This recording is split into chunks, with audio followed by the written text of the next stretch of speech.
এই সম্বিত শক্তি কি প্রত্যেক কৃষ্ণ তত্ত্বের আলাদা, মানে নৃসিংহদেব, রামচন্দ্র, কৃষ্ণচন্দ্র, দ্বারকাধীশ, মথুরানাথ? না, সম্বিত শক্তি আলাদা নয়, সম্বিত শক্তি আলাদা নয়, ওই একই সম্বিত শক্তি। স্বরূপ শক্তি, কৃষ্ণ পূর্ণ শক্তিমান, রাধারানী পূর্ণ শক্তি, স্বরূপ শক্তি। আবার কৃষ্ণই তাঁর এক বিলাস রূপে যেমন বিষ্ণু, আবার তাঁরই পূর্ণ শক্তি যে শ্রীমতী রাধিকা, তিনি অবতারী, আর তাঁর অবতার রূপে লক্ষ্মী দেবী। যেমন রামচন্দ্র কৃষ্ণেরই কলা, তেমনি রাম শক্তি সীতা দেবী, তিনিও রাধারানীর কলা। অতএব স্বরূপ শক্তি রাধারানী তাঁরই যে সন্ধিনী শক্তি, সন্ধিনী বললেন না সম্বিত বললেন? সম্বিত তার মানে জ্ঞান। সুতরাং অন্যান্য নিত্যধামে এই যে লক্ষ্মণচন্দ্র জানেন যে আমি তার কনিষ্ঠ ভাই, হনুমান জানেন যে আমি প্রভুর দাস এবং মিত্র, এই জানাগুলি, এই জ্ঞানগুলি সবই সম্বিত। ওই সর্বশক্তির সার রাধারানীর থেকেই এই সম্বিত এসেছে এবং অযোধ্যায় সেইভাবে প্রকাশিত হয়েছে। কেউ জানেন আমি অযোধ্যাবাসী, কোথায় বাস করি? অযোধ্যায়। এখানে রাজাকে মহারাজ রামচন্দ্র, ভগবান, ভগবতী সীতা দেবী। এই যে জ্ঞান যে আমি অযোধ্যাবাসী, ভগবানের ধামে বাস করি, এই জ্ঞানটি সম্বিত, এটা আলাদা না, একই। তাহলে যশস্তের হৃদয়ে সম্বিত, ওই সম্বিত কি নৃসিংহদেবের ক্ষেত্রে লক্ষ্মী দেবী? না, লক্ষ্মী দেবী তো শক্তি, আর সম্বিত অর্থাৎ এই জ্ঞানগুলি, ধারণাগুলি, নৃসিংহদেব, লক্ষ্মী দেবী এবং তাঁদের ধামে যত ধারণা সব সম্বিত থেকে। নৃসিংহদেব জানেন যে আমি নৃসিংহদেব, আমি ভগবান বিষ্ণু, এটাও সম্বিত থেকে। লক্ষ্মী দেবী জানেন যে আমি তাঁর শক্তি, এও সম্বিত থেকে। প্রহ্লাদ মহারাজ জানেন আমি তাঁর দাস সেবক, এও সম্বিত থেকে। এই জ্ঞানগুলি, এগুলি সবই সম্বিত। আর এগুলো সব সম্বিত থেকে। আপনি বলছিলেন আহ্লাদিনী অংশটা হচ্ছে রাধারানী, এটা আমি কি ভুল বললাম? তা আহ্লাদিনীটা যদি হয় তাহলে পূর্ণ স্বরূপ শক্তিটার এমবডিমেন্ট কে? পূর্ণ স্বরূপ শক্তি রাধারানী, তাঁরই লাদিনী স্বভাব দিয়ে তিনি আনন্দ দান করেন। লাদিনী, আহ্লাদিনী, আনন্দ দান। অর্থাৎ এই দেখুন, তিনটে বস্তু। সন্ধিনী, সেই দিয়ে ব্রজধাম, সেই দিয়ে ব্রজধামের সমস্ত কিছু পশু পক্ষী ইত্যাদি, বায়ু, চন্দ্র, সূর্য সব। সম্বিত দিয়ে সব ধারণাগুলি, আমি এই শাখা, আমার এই নাম, এগুলি সম্বিত। আর তাতে যে লীলা, সেগুলিও সন্ধিনী। আর লীলায় যে আনন্দ হচ্ছে, কৃষ্ণ আনন্দিত হচ্ছেন, কৃষ্ণ হাসছেন, এই আনন্দটা হচ্ছে সর্বশক্তির লাদিনীর স্বভাব। এই জন্য মানে ভগবান যে আনন্দগুলো পাচ্ছে ওটা আহ্লাদিনী, লাদিনী, হ্যাঁ, আহ্লাদিনীর স্বভাব থেকে। দেখবেন কবিরাজ স্বামীপাদ বলেছেন লাদিনীর সার হচ্ছেন এই রাধারানী, আনন্দদাত্রী হিসেবে তিনি সর্বশ্রেষ্ঠা। তো উনি যে বাৎসল্য রসাদিতে আনন্দ পাচ্ছেন, ওটাও কি রাধারানীর হস্তক্ষেপ, ওই আহ্লাদিনী শক্তির? হ্যাঁ, স্বরূপ শক্তিরই তো। স্বরূপ শক্তি, ওই বাৎসল্যে যে কৃষ্ণ আনন্দ প্রাপ্ত হন, ওই স্বরূপ শক্তির লাদিনী, সেখানে এখানে ওই মাতা পিতার স্নেহরস, বাৎসল্য রস থেকে তিনি আনন্দ দেন। অতএব লাদিনী, ওই যে স্বভাবটি রয়েছে স্বরূপ শক্তির লাদিনীর স্বভাব, সেখান থেকেই এই মাতা পিতার স্নেহে কৃষ্ণের যে আনন্দ, সেই আনন্দ যেটি হচ্ছে ওটি ওই লাদিনী স্বভাব। আবার এই মাতা পিতার যে শরীর, অপ্রাকৃত শরীর, নন্দ মহারাজের শরীর, বৃষভানু মহারাজের শরীর, এই শরীরও ওই স্বরূপ শক্তির সন্ধিনী বৃত্তি দিয়ে তৈরি। কৃষ্ণের শরীরও সন্ধিনী বৃত্তি দিয়ে তৈরি, মানে তৈরি মানে এমন নয় কেউ তৈরি করেছেন বা আগে ছিল না, কিন্তু সন্ধিনী বৃত্তি তারই প্রভাবে কৃষ্ণের অবয়ব, তাঁরই প্রভাবে নন্দ মহারাজের অবয়ব, এইরকম। আর নন্দ মহারাজের ধারণা যে আমি কৃষ্ণের পিতা, কৃষ্ণ আমার পুত্র, লাল্য পাল্য, এই যে ধারণা, এই যে জ্ঞান, এটা স্বরূপ শক্তিরই সম্বিত থেকে এসেছে, সব ওই স্বরূপ শক্তি থেকে। আমি জানি না এই প্রশ্নটা অপরাধ সূচক হবে কিনা। স্বরূপ শক্তি আমাদেরকে ওই এমবডিমেন্ট দিয়ে ওখানে একটা ক্যারেক্টার করলো না কেন? আমরা তটস্থা শক্তির প্রকাশ হয়ে এই জগতে কেন? Ah- is this a choice of ours, নাকি কৃষ্ণ আহ, এবং তার শক্তিরই খেলার ইচ্ছার? আমরা চেয়েছি যে, আমরা যে চাইলাম যে আমি কৃষ্ণের সেবক হব না, আমি নিজে কৃষ্ণ সেজে ভোগ করব, এই জন্য আমরা এখানে এসেছি। আমাদের চাওয়াকে ভগবান মর্যাদা দিয়েছেন, চাওয়াটা কেড়ে নেননি। মনে করেন একটা বাচ্চা ছেলে পকেটে 10টা টাকা, সে ওই 10টা টাকা দিয়ে একটা কিছু লজেন্স কিনতে চায়, বাবা 10 টাকাটা কেড়ে নিল না, খা লজেন্স খাবি, খা, সেরকম। এই চাওয়াটা কি ব্রহ্মলোক সিদ্ধলোকে হয়, ওই তটস্থায় যখন কারণোদকশাহী থাকি? কারণোদকশাহী বিষ্ণুর শরীর থেকে যখন নির্গত হয় আত্মা, তখন। আচ্ছা, এটা কি ভাগবতমের ডিসক্রাইব করা আছে, না জৈব ধর্মতেই আমি মিস করে গেলাম কোথাও? জৈব ধর্ম সবই ভাগবতেরই সিদ্ধান্ত। জৈব ধর্ম, শ্রীমদ্ ভাগবত, বিভিন্ন বেদ, বেদের মুকুটমণি উপনিষদ এবং পুরাণের বিভিন্ন বিষয়, সেই সব সুসিদ্ধান্তগুলি একসঙ্গে করে ভক্তিনাথ ঠাকুর মশাই জৈব ধর্ম লিখেছেন। এই যে শ্লোকগুলো দিচ্ছেন না, এইসব হুম। শ্রীমদ্ ভাগবত, উপনিষদ, শ্রুতি, সেখান থেকে এসেছে। ছান্দোগ্য, স্কন্দ পুরাণ, কঠোপনিষদ, শ্রীমদ্ ভাগবত সব শ্লোক প্রমাণ দিয়ে বলছেন। আমরা মনে করি হ্যাঁ যে এটা পদার্থ বিজ্ঞান, দিয়ে পদার্থবিজ্ঞানের বই পড়ি। আমরা মনে করি এইটা রসায়ন, কেমিস্ট্রি, দিয়ে কেমিস্ট্রির বই পড়ি। আর যিনি বিজ্ঞানী, তার কাছে পদার্থবিজ্ঞান, রসায়ন আর অঙ্ক 3টে আলাদা বই নয়। তার কাছে বিজ্ঞান একটা সামগ্রিক বিভাগ। সেই বিজ্ঞানেরই বিভিন্ন কোণ হচ্ছে এই এক একটি বিষয়বস্তু। তো ছাত্র হিসেবে আমরা এখন কি পড়ছি? ফিজিক্স।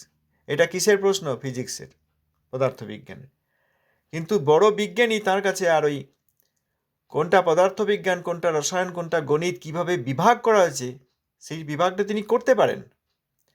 কিন্তু তার কাছে বিজ্ঞান একটা সামগ্রিক ব্যাপার।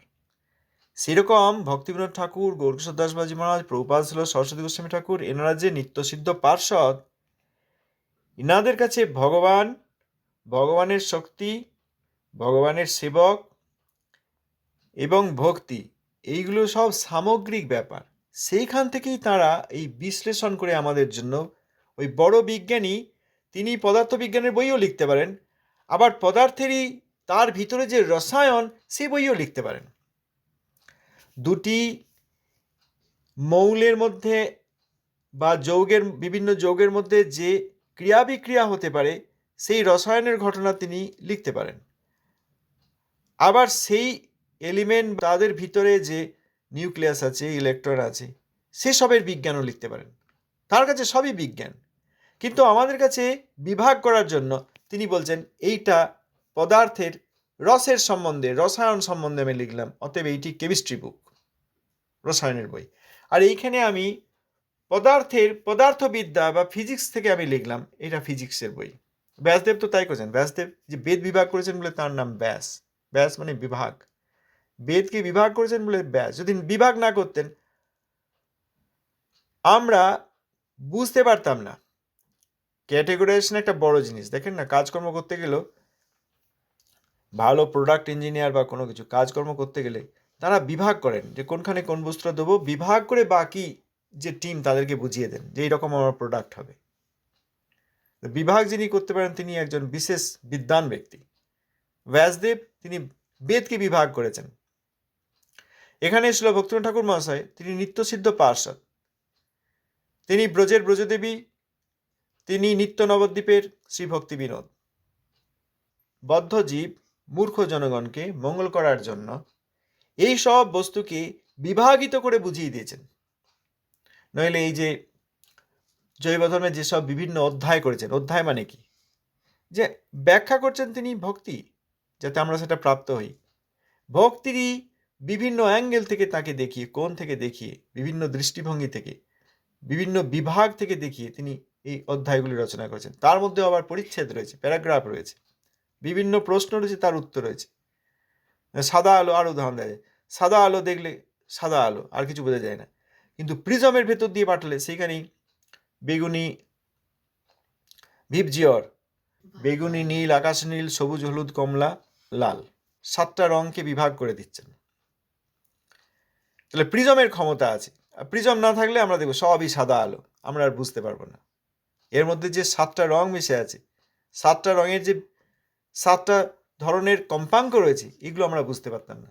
ভক্তিনাথ ঠাকুর মহাশয়ের জৈব ধর্ম ওই শ্রীমদ্ ভাগবত, মহাপুরাণ, গ্রন্থরাজ এবং শ্রুতি এবং উপনিষদ, সেই সবের নির্যাস করে উনি বিভাগ করে দেখিয়ে দিয়েছেন যে আমরা বদ্ধজীব, যারা ওই কৃষ্ণ সে যে আমি এখানে ভোগী হব, ভোগ করব, এই ধারণা করেছি, তাদেরকে কিভাবে আবার শুদ্ধ ভক্তি দেওয়া যায়। এইসব কথা কোথায় আছে? এইসব কথা শ্রৌতবাণী। এই বিক্রিয়াটি কোথায় আছে? এই বিক্রিয়াটি রসায়নের বইয়ে আছে। এই আকর্ষণ এর ধর্ম কোথায় আছে? এটা ওই পদার্থবিজ্ঞানের বইয়ে আছে। কিন্তু ধর্ম সবই বস্তুর। সে বিক্রিয়ামূলক ধর্ম হোক বা আকর্ষণমূলক ধর্ম হোক, তড়িৎচুম্বকীয় ধর্ম হোক বা নিউক্লিয়ার শক্তির ধর্ম হোক বা ক্লাসিক্যাল মেকানিক্সের ধর্ম হোক, গতি প্রত্যাগতির ধর্ম, সবই বস্তুর। বিভাগ করেছেন বিজ্ঞানী। এই হচ্ছেন শ্রীল ভক্তিনাথ ঠাকুর মহাশয়। সবই সিদ্ধান্ত এই বিভিন্নভাবে ঠাকুর মহাশয় আমাদেরকে প্রদান করেছেন। প্রভু কোন বিষ্ণু তত্ত্ব থেকে বলেছিলেন? গর্ভোদ্যোগশাহী না কারণোদ্যোগশাহী বললেন? আমরা যে বের হচ্ছি বলছিলেন, আমরা কারণোদ্যোগশাহী বিষ্ণুর শরীর থেকে। কারণোদ্যোগশাহী। আর কারণোদ্যোগশাহী বিষ্ণু এসছেন মহাসংকর্ষণ থেকে, দ্বিতীয় চতুর্ভুজ বৈকুণ্ঠ। আচ্ছা, আমরা যে চয়েসটা করলাম, আমাদেরকে কি দেখানো হয়েছিল যে এই যে ভগবানের নিত্যধাম, এই যে জড়জগৎ, কোথায় যেতে চাও, এরকম ভাবে না ব্যাপারটা কিভাবে হয়েছে? আমরা যখন কারণোদ্যোগশাহী বিষ্ণুর শরীর থেকে নির্গত হলাম, তখন আমরা দুটি জগতই দেখতে পেয়েছি। নিত্য, অকুণ্ঠ, বৈকুণ্ঠ, আবার এই মাইক জগৎ, দুটো, সেইখানে আত্মা দুটি জগতই দেখতে পায়। তারপর যেহেতু ভগবান স্বেচ্ছাময় এবং আমরা তার বিভিন্ন অংশ, সেহেতু আমাদের মধ্যেও স্বেচ্ছাময়তা নেই, কিন্তু অল্প স্বেচ্ছা আছে। যেমন সমুদ্রের জল, প্রচুর জল, আপনি আর কতটা নিয়ে আসবেন? 1 বালতি নিয়ে আসবেন, 1 ঘড়া নিয়ে আসতে পারবেন, বা 1 বিন্দু হাতে করে নিয়ে আসতে পারবেন, কিন্তু সেই বিন্দু জলের মধ্যে ওই লবণাক্ততা আছে। সমুদ্রে কত লবণ আছে? প্রচুর পুরো সমুদ্র জল যদি কেউ বাষ্পীভূত করতে পারেন, কত লবণ পাওয়া যাবে? অত লবণ আমার মধ্যে নেই। আমি যখন 1 বিন্দু জল নিয়ে এলাম, তার মধ্যে ওই 1 বিন্দু জলে যেটুকু রেশিও থাকে লবণের, সেইটুকু আছে। অতএব বিভিন্নাংশ ক্ষুদ্রাতি ক্ষুদ্র অনুজীব আত্মা, তাদের মধ্যেও স্বেচ্ছাময়তা নেই, সরার স্বেচ্ছাময়তা জীবের মধ্যে নেই, কিন্তু সরার স্বেচ্ছাময় কৃষ্ণের বিভিন্নাংশ হওয়ার সূত্রে সামান্য স্বেচ্ছা আছে। সেই স্বেচ্ছারই আমরা ব্যবহার বা অপব্যবহার করেছি। তখন আমাদের কাছে চয়েস ছিল, এখনো আমাদের কাছে চয়েস আছে। এই মুহূর্তেও আমাদের চয়েস। এখনই যদি কেউ চান, তিনি ব্রজরস প্রাপ্ত হতে পারেন, এখনই এই মুহূর্তে মুক্ত হয়ে প্রাপ্ত হতে পারেন, কিন্তু আমরা চাইছি না। উদাহরণ নেবেন, প্রমাণ নেবেন? ধরুন আমাকে যদি এখন বিষ্ণুদূত এসে বলেন যে ঠিক আছে, তোমার সময় হয়েছে, চলো, আমি কি বলবো? চলুন, বলবো? সম্ভবত না। বলতাম একটু সময় দিন, কিছু লিগাল পেপার লেখার আছে। পরিবারের লোকজন যাদেরকে আমি এত ভালোবাসি, তাদেরকে বলতে হবে কোথায় কোথায় অ্যাকাউন্টে কত টাকা আছে। কিছু বলার আছে, যা বলা হয়ে ওঠেনি। দেখবেন এইটা প্রমাণ পাওয়া যাবে। আচ্ছা, অনেক দিন যখন ধরুন বাড়িতে আছেন, 1 বছরের জন্য বাইরে চলে যাচ্ছেন, অন্য শহরে পড়তে চলে যাচ্ছেন, দেখবেন অনেক কিছু বলার থাকে। এটা করবে, দরজা বন্ধ করবে, এইভাবে খাবে, মা তুমি সাবধানে থাকবে, ওষুধ সময়ে খাবে, কত কিছু বলতে শুরু করি আমরা। ওই 1 বছর যাও, থাকবো না সেই জন্য। আর যখন একবারে চিরতরে চলে যাব, এই বর্তমান যে ফ্যামিলিটা হয়েছে, বন্ধু বান্ধব, স্বামী স্ত্রী, পিতামাতা, পুত্র কন্যা ইত্যাদি, ভাই বোন, তাদেরকে আমার কিছু বলার থাকবে। যদি এমন কোনো জীব থাকেন যে এখন যদি বিষ্ণুদূত আসেন, আমার আর কিছু বলার বা করার নেই, আমি হাত ধরে চলে যাব, তাঁদের চরণ ধরে চলে যাব, তিনি মুক্ত হতে পারবেন।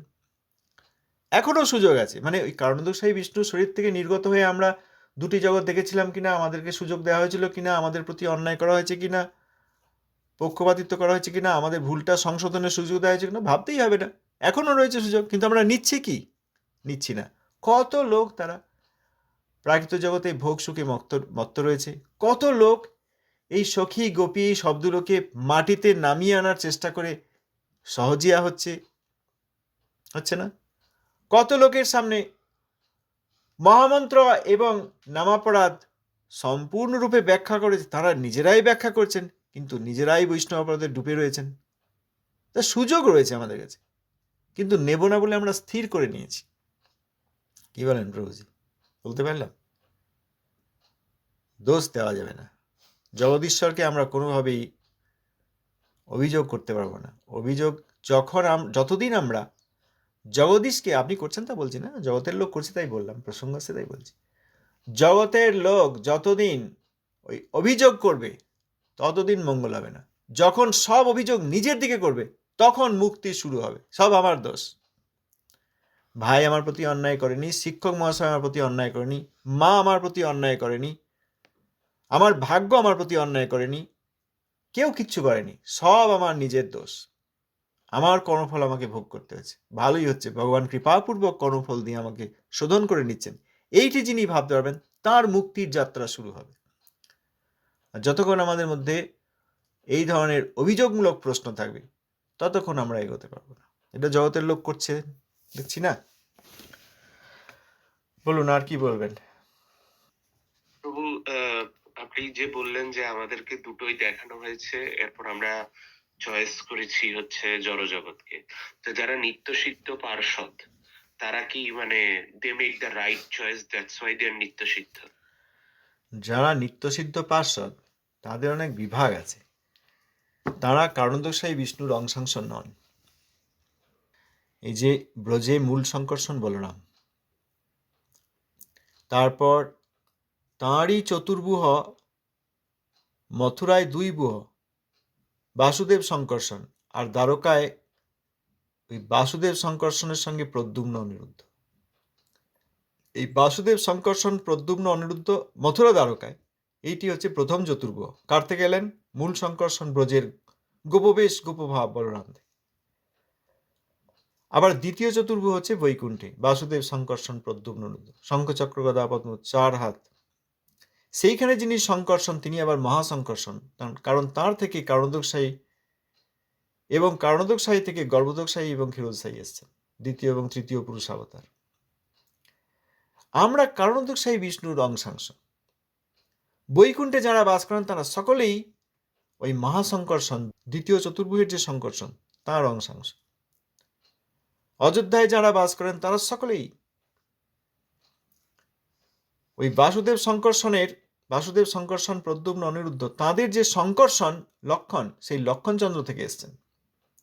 দ্বারকার যত সব পার্ষদগণ, তাদের মধ্যে সব ওই প্রথম চতুর্ভুজের সংকর্ষণ থেকে এসছেন, বলরাম থেকে। আর ব্রজের সকলে তারা ওই মূল সংকর্ষণ বলরামের, এই একদিক বলা হলো। আর অন্যদিকে শক্তির দিক থেকে দেখলে সকলেই ওই রাধারানী সর্বশক্তির যে অবতার তাদের থেকে এসছেন, যেমন সীতা দেবী আর উর্মিলা আদি সকলেই সীতা দেবীর অংশাংশ। ব্রজের লক্ষ্মী দেবী তিনি মূল, তিনি সর্বশক্তির প্রধান অবতার। আর বৈকুণ্ঠে লক্ষ্মী দেবী তিনি স্বরূপশক্তি শ্রীমতী রাধিকার প্রথম অবতার। আর যত লক্ষ্মীর গণ আছেন তারা সকলেই লক্ষ্মী দেবীর কায়বুহ।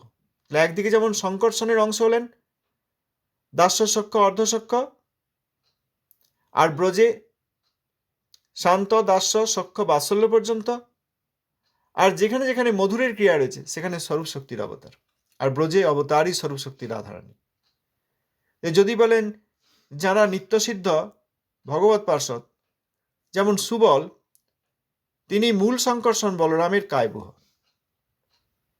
আবার দ্বারকায় উগ্রসেন আদি তারা প্রথম চতুর্ভুহ সংকর্ষণের কায়বুহ।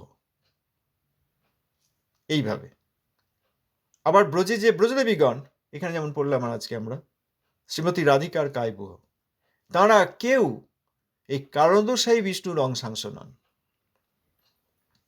নিত্যসিদ্ধাগণ তারা সেই ধামের যিনি সংকর্ষণ অথবা স্বরূপ শক্তির অবতার বা ব্রজে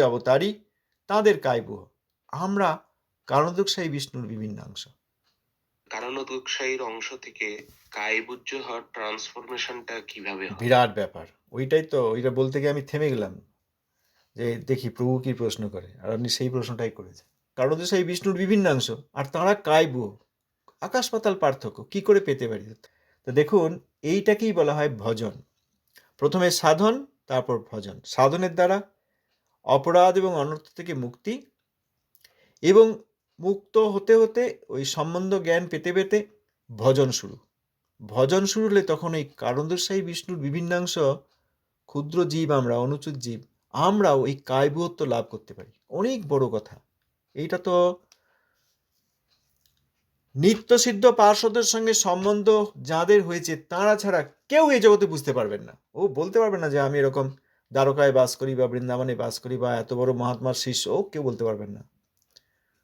ও শিষ্য গুরু সব প্রথমে দেখতে হবে তিনি নিত্যসিদ্ধ কোনো ব্যক্তির সঙ্গে সম্বন্ধিত হয়েছেন কিনা এবং তাদের কৃপা পেয়েছেন কিনা, এই সর্বশক্তির কৃপা তাদের মধ্যে এসছে কিনা। না হলেও হাজার ভজন করেও কেউ পাবেন না। সর্বশক্তির কৃপা পেতেই হবে। সর্বশক্তির কৃপা পেতে গেলে তাঁর কায়বুহের থেকে কৃপা পেতেই হবে। অতএব সাধনা করেছি বা আমি ভজন করেছি, আমার এত বড় ইন্ডাস্ট্রি ছিল ছেড়ে এসেছি, বা আমি এখন মাটিতে পড়ে থাকি, ও বলেও কোনো লাভ নেই। তখনই হবে যখন এই জগতের জীব স্বরূপ শক্তির কৃপা আধার প্রাপ্ত হয়ে ভজনে প্রবেশ করবেন এবং ভজনে সিদ্ধি লাভ করবেন। তাহলে সাধনে মুক্ত, শ্রবণ কীর্তন, সম্বন্ধ জ্ঞানের সঙ্গে অভিধবৃত্তিতে নাম ভজন, ভগবত ভজন, সেই ভজনে সিদ্ধি লাভ করে প্রথমে স্বরূপ সিদ্ধি, ভাবাবস্থা, স্বরূপ সিদ্ধি আসক্তি পর্যায়ে, তারপর সেই স্বরূপ সিদ্ধি হলেই হবে না, স্বরূপ সিদ্ধিতে থেকে ভজন করে ভাবাবস্থা লাভ, ভাবাবস্থা লাভের পর স্বয়ং কৃষ্ণচন্দ্র যেসব ক্লেশাদি আছে সেইগুলি সরাবেন, তখন তিনি প্রেম প্রাপ্ত হবেন। সেই প্রেম কোন রথির উপর নির্ভর করছে? কোন রথির আধারে?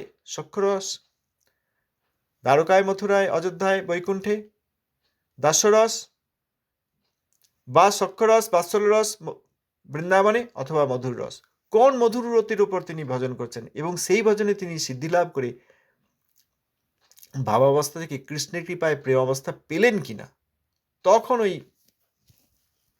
কারণোৎসাহী বিষ্ণুর অংশাংশ হয়েও কায়বুহত্ব লাভ করতে পারেন। এই জন্য এত সহজে এগুলো বলতে নেই। এই যে সিদ্ধ প্রণালী, কি করে সিদ্ধ প্রণালী, কার সিদ্ধ প্রণালী, পরিবার, কার পরিবার নিয়ে আরেকটা এরকম কথা এসছে, খুব অপরাধজনক কথা। কোথাও পরিবার বলে কোনো শব্দ নাই শ্রী চৈতন্য চরিতামৃতে। শাখা আছে, নিত্যানন্দ শাখা, অদ্বৈত শাখা, শাখা আছে। এই যে পরিবার করেছে, যদি কেউ এখানে ওইরকম পরিবারের ব্যক্তি থাকে, রাগ করবেন না, ভালো করে বুঝে নিন। গতকাল একজন ভক্ত কথা বলছিলেন অন্য জায়গা থেকে, তিনি বললেন জানেন যে পরিবার বলে একটা ধারণা আছে। বলুন তো বুঝি, আমি তো কোথাও যাই না, আমি জানি না। ওনারা বলছেন যে আপনি যদি প্রধানমন্ত্রীর সঙ্গে দেখা করতে চান, তাহলে প্রধানমন্ত্রীর পরিবারের কোনো লোকের সঙ্গে যদি যোগ হয়, তাহলে প্রধানমন্ত্রীর সঙ্গে সহজেই দেখা করতে পারবেন। আর যদি পাবলিক হন, তাহলে আপনার পক্ষে প্রধানমন্ত্রীর দেখা পাওয়া খুব কঠিন, পেতে পারেন। তা পরিবার যদি হয়ে যান তাহলে খুব সহজ। এরকমই নিত্যানন্দ পরিবার, অদ্বৈত পরিবার। তারা একটা জিনিস বুঝতে পারছেন না, যে সমস্ত বিভিন্নাংশ জীব ওই নিত্যানন্দ প্রভুরই অংশকলার থেকে এসেছেন। আর নিত্যানন্দ প্রভু কিন্তু কিছু আমাদের এই ব্যানার্জি পরিবার বা চৌধুরী পরিবারের ব্যক্তি নন, যে ব্যানার্জি পরিবার যদি যাওয়া যায় তাদের অনুগ্রহে অনেক কিছু পাওয়া যাবে। নিত্যানন্দ প্রভুকে কুক্ষিগত করার চেষ্টা, বিশ্ব চরাচর তাঁর, এই তো দেখছেন এখানে বিশ্ব চরাচর তাঁর মধ্যে পক্ষপাতিত্ব নেই যে এরা আমার পরিবারের আর ওরা আমার পরিবারের বাইরে। হয় না পাড়ার মধ্যে, ওই দত্ত পরিবারের লোক, এরা দত্ত পরিবার, ওরা চৌধুরী পরিবার, ওরা মুখার্জি পরিবার, এরকম হয়তো। নিত্যানন্দ প্রভু এরকম পরিবারের লোক নন। আমাদের গুরুবর্গণ গৌর নিত্যানন্দের অভিন্ন বিগ্রহ, তাদের নিত্যসিদ্ধ পার্ষদ। অতএব পরিবার বলে যে জিনিসটি আজকাল আবার এসেছে, এইটি ভগবানকে বাউন্ডারি দিয়ে বিধি নেওয়ার চেষ্টা, যে আমাদের পরিবারের লোক। যদি প্রাকৃত উদাহরণটা কেউ নেন, যে প্রধানমন্ত্রীর পরিবার, প্রধানমন্ত্রীর ভাইয়ের সঙ্গে আমার যোগাযোগ হয়েছে, তার মাধ্যমে গিয়ে আমি একবার প্রধানমন্ত্রীর বাসভবনে চলে গেলাম। যিনি প্রকৃত প্রধানমন্ত্রী তিনি এত নিরপেক্ষ, তিনি ওই ভাইয়ের মাধ্যমে কে এলো আর নির্বাচিত মেম্বার অফ পার্লামেন্টের মাধ্যমে কে এলো বা খুব সাধারণ একজন লোক এলো, এর মধ্যে বাদ বিচার করেন না। তবুও তো প্রধানমন্ত্রী প্রাকৃত জগতের লোক, প্রাকৃত পদ প্রধানমন্ত্রী। আর মূল সংকর্ষণ বলরাম, যিনি সব কিছুর আকর, যিনি কৃষ্ণেরই আরেক রূপ, তিনি পক্ষপাতিত্ব করবেন? এই পরিবার দিয়ে একটি ভালো ব্যবসা চলছে, তোমরা এই পরিবারে এসো, পরিবারের দীক্ষা নাও, তোমরা খুব সহজেই মুক্তি লাভ করবে। আর পরিবারের ভিতরে গিয়ে দেখবেন কি হচ্ছে। পরিবারের ডেফিনেশনটাও ভুল। বীরচন্দ্র প্রভু বা শ্রীমতী গঙ্গামাতা, তাদের মাধ্যমে একটা পরিবার এসেছে বলে তারা বলেন। তাহলে বর্তমানে যারা আছেন তারা কি তাদের নাতি নাতনি নাকি? না, দীক্ষাদি নিয়েছেন, বিভিন্নভাবে দীক্ষাদি নিয়েছেন। তাহলে নিত্যানন্দ প্রভু তিনি কি আমাদের মতো প্রাকৃত ব্যক্তি ছিলেন, যে তার প্রাকৃত ঔরসে তার প্রাকৃত পুত্র প্রাকৃত কন্যা হয়েছে, আর আমরা প্রাকৃত শরীরধারী? প্রাকৃত শরীরধারী আমরা কি করে নিত্যানন্দ প্রভুর পরিবারের অন্তর্গত হয়ে যাব? প্রাকৃত শরীর না, প্রাকৃত শরীরের ধারণা ত্যাগ করে আত্মায় অবস্থিত হয়ে নিত্যানন্দ প্রভুর সাধনা করলে, নিত্যানন্দ প্রভুর ভজনা করলে, তার অনুগত জনের কৃপায় আমরা তার পরিবারভুক্ত হতে পারবো। এখানে ওই ব্যানার্জি পরিবার নন যে আমি এই পরিবারের। অনেককে জিজ্ঞেস করেন গৌড়ীয় মঠের এরা কোন পরিবারের, আগে বলুন পরিবার কি। এ নিয়ে একদিন বিশদ আলোচনা হবে। তাহলে প্রশ্ন হচ্ছে, কারণোদকশাহী বিষ্ণুর বিভিন্নাংশ জীব, তারা কিভাবে সেই কায়বহত্ব প্রাপ্ত হতে পারেন? এখানকার কোনো সহজিয়া ভাব, সখী ভাব, সখী ভেকি ভাব, বৈষ্ণব অপরাধ ভাব, তারপর তথাকথিত পরিবার ভাব, এই দিয়ে সেখানে যাওয়া যায় না। এখানে মনোকলা খাওয়া যেতে পারে, এখানে মনোকলা যে খুশি, এখানে মনোকলা খুব সহজেই উৎপাদিত হয়। কারণ আমাদের প্রত্যেকেরই একটা মন কারখানা আছে। যে আমাদের একটা কারখানা থাকে, থালা বাসন তৈরির কারখানা, আমরা গিয়ে তৈরি করে নেবো। আমার একটা আজকে হাঁড়ি দরকার গো, একটা থালা দরকার গো, চলো কারখানায় চলো, সুইচ টিপে দাও, হাঁড়ির সুইচ, হাঁড়ি তৈরি হয়ে বেরিয়ে চলে আসে। তেমনি প্রত্যেকেরই আমাদের মন আছে, এই মনের কারখানায় বহু কিছু, বহু মনোকলা তৈরি করা যেতে পারে। ও খেয়ে কোনো লাভ নেই।